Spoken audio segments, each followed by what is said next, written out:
Hello students, good morning. Welcome to our social science class.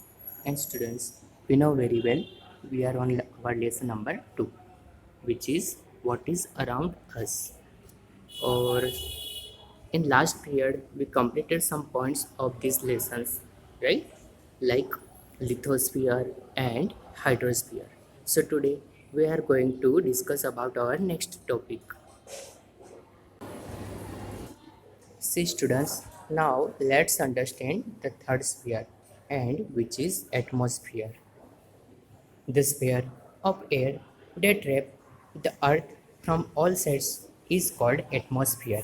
Atmosphere किसे कहेंगे हम? Atmosphere is called like that sphere of air. ऐसी जो air है जो अर्थ के आसपास क्या की हुई है, रैपिंग की हुई है. इट एक्सटेंड, वो कहाँ तक एक्सटेंड हुई है? Approximately up to 1600 kilometres.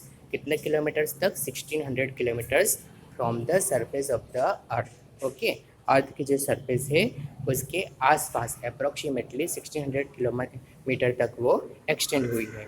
It can not be seen clearly with our naked eyes like a lithosphere and hydrosphere. जैसे लिथोस्फीयर और हाइड्रोस्फीयर को हम देख सकते हैं, राइट, वैसे एटमॉस्फेयर को हम नहीं देख सकते. Atmosphere is compose of various gases.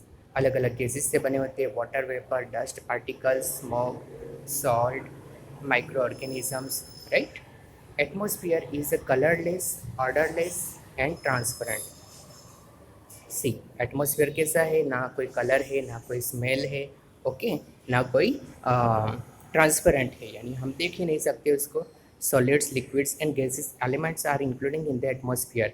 Atmosphere में सॉलिड, लिक्विड, गैसेस, अलग अलग टाइप के सारे फॉर्म्स, एलिमेंट्स आ जाते हैं. अप्रोक्सीमेटली उसमें नाइट्रोजन 78%, ऑक्सीजन 21% और अदर गैसेस जो होते हैं मीथेन, ओके, होलोन एट्सेट्रा, वो कितने होते हैं? 1%. When we go higher from the surface of the earth, the amount of the most of the gases in the atmosphere decrease. जैसे हम कहाँ पे जाते हैं? जो अर्थ सरफेस है हमारा, उसके जितने भी हम ऊपर जाते हैं, हायर जाते हैं, ये जो मोस्ट ऑफ गैसेस जो होते हैं एटमॉस्फेयर में, वो क्या होने लगते हैं? कम होने लगते हैं. Carbon dioxides gases is heavy, so it is found more in lower layer. Okay, carbon dioxide जो है वो यानी कि CO2 जो है वो क्या है? बहुत ही हैवी गैस है, इसलिए वो अर्थ के आसपास ही मोस्ट ऑफ रहता है, right. See, ozone gas comprise of a very small proportions in the air. Air में अगर ओजोन गैस की बात करें तो वो बहुत ही कम अमाउंट में है. This gas absorb the ultraviolet rays. वो क्या एब्जॉर्व करता है? UV रेज, यानी कि ultraviolet rays from the sun. Sun के पास से जो आते हैं वो, and protect earth from excessive heat of sun. और अर्थ को वो प्रोटेक्ट करता है. किससे प्रोटेक्ट करता है? जो सन की जो एक्सेसिव, बहुत ही ज़्यादा हीट है, उसको वो ऑब्जर्व कर लेता है. उसमें से जो UV रेज होते हैं ना, वो ऑब्जर्व कर लेता है, जिसकी वजह से हमारे अर्थ को प्रोटेक्शन मिलता है. This gas is more in proportions in the morning in the open ground. Open ground में आप जाओगे तो वो ज़्यादा मिलेगा. And in the air near the sea, gases like oxygen, nitrogen keeps the living creatures on the earth alive. Okay, nitrogen reduce the intensities of oxygen. Nitrogen gas जो है वो ऑक्सीजन की जो शार्पनेस जो है उसको क्या करता है? वो कम करता है. Water is the most important components in the atmosphere. और सबसे ज़्यादा इम्पोर्टेंट जो एलिमेंट्स है, कंपोनेंट्स है, वो कौन सा है? Water. Okay students, due to heat the water in the form of water evaporates and mix with air which is known as the moisture. Okay, moisture किसे कहेंगे? कि हीट की वजह से जो वाटर जो है वो vapour in the form of vapour evaporate and mix with air. Okay, जो इवापोरेट होता है वो वेपर की, जिसके साथ बहुत सारी एयर जो होती है वो मिक्स होती है, उसको हम मॉइस्चर बोलेंगे. The process of cooling of vapour is called condensation. Condensation यानी कि क्या? एक प्रोसेस है जो वेपर को क्या करता है? कूल करता है. Various forms of the moistures like dew, fog, cloud and precipitation. Precipitation यानी rain are due to condensation. Condensation की वजह से हमें ये महसूस होता है, we can feel it. The effect of the atmosphere is seen on human beings is a very aspect of life, right? Such as their food habits, clothing habitats, colors, economics activities, etc. Many dust particles are seen in the atmosphere. Okay, atmosphere में ऐसे बहुत सारे dust particles जो है वो भी हमें दिखाई देते हैं. Spreading of sun rays are visible due to this particles. Okay, जो सन रेज जो होते हैं वो स्प्रेड होते हैं वो भी because of atmosphere. It is due to dust particles that it does not suddenly turn dark after the sunset and does not suddenly turn bright after the sunrise. Okay, atmosphere की वजह से ही, atmosphere में जो dust particles है उसकी वजह से suddenly dark नहीं होता है और सडनली मॉर्निंग भी नहीं हो जाती, ब्राइटनेस भी नहीं आ जाता है. The sun rays are reflected back with the help of these dust particles on the surface of the earth and we receive the light of the sun. Okay, we are able to listen to the sound due to the presence of atmosphere. देखो atmosphere की वजह से the presence of atmosphere we can listen the various type of sounds. So that is why radio and Doordarshan's telecast is possible, right? Because of atmosphere the radio and Doordarshan telecast is possible. Okay students, ये diagram आपको आपकी notebook में draw करना है. Amount of gases in the atmosphere, oxygen approximately 20.99%, nitrogen 78.03%, and other gases 0.98%. Okay, now see biosphere, the part of the lithosphere, hydrosphere.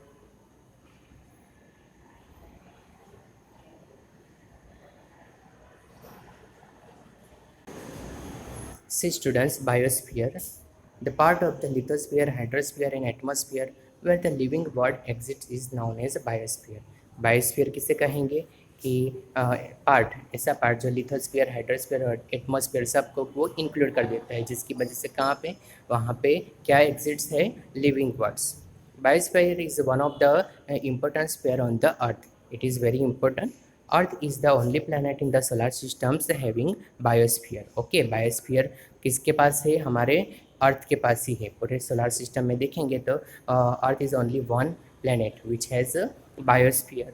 Biosphere includes vegetations, animals, insect, human beings, right? ये सब include हो जाता है. We obtain food and many other necessary things from biosphere.